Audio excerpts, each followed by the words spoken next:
My name is Caroline Starr Rose, and I'm here to tell you about the background story behind the lemon squeeze.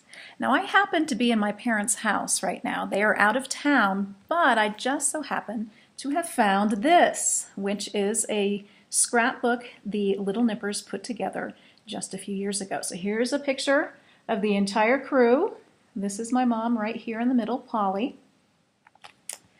I wanted to share with you a few things I found in here. In 1951, the club began. My mom, Polly, and her friend Frisky, which is a name you probably recognize from the story, it was a name that was just too good to pass up, sent away for this badge here from the RCA Victor the RCA Victor Company. And this badge is what they used to begin their club. Instead of joining the radio club, they actually made their own club that they called the Little Nippers. Now, the Nippers are very serious. They met from 5th through 9th grade together weekly. They kept weekly records, and this is a picture of their record book.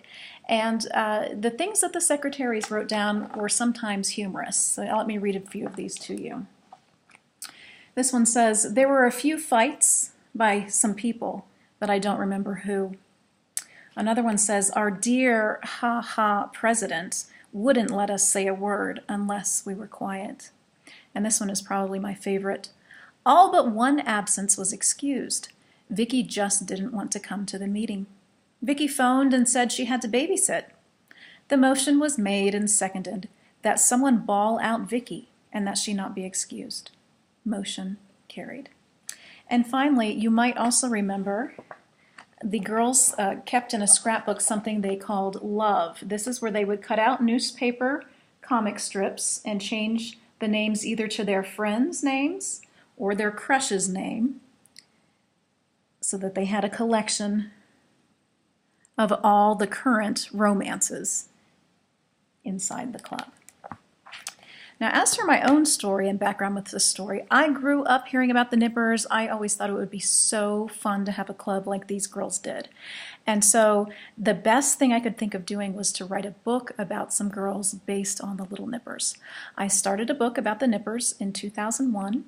I wrote it, I rewrote it, and I decided this book really isn't going anywhere. And so a few years ago, I set it aside. But when the opportunity to submit something for this anthology came about, I pulled that manuscript out again. I pulled out the chapter about the lemon squeeze. It had originally been written in prose, and then I changed it into verse, and I took the author's note that I had in the back of the book, and that became my nonfiction introductory piece for the lemon squeeze, and that chapter itself became the lemon squeeze short story. So not only is this kind of a personal history for me, the story of my mom's club, but this is also a great lesson in writing. No writing effort is ever wasted. Those 12 years off and on that I worked on this story ended up being significant because, first of all, I learned a lot about the writing process through writing this book. But second of all, in the end, I had 2 pieces of writing that I could use that ended up in this anthology.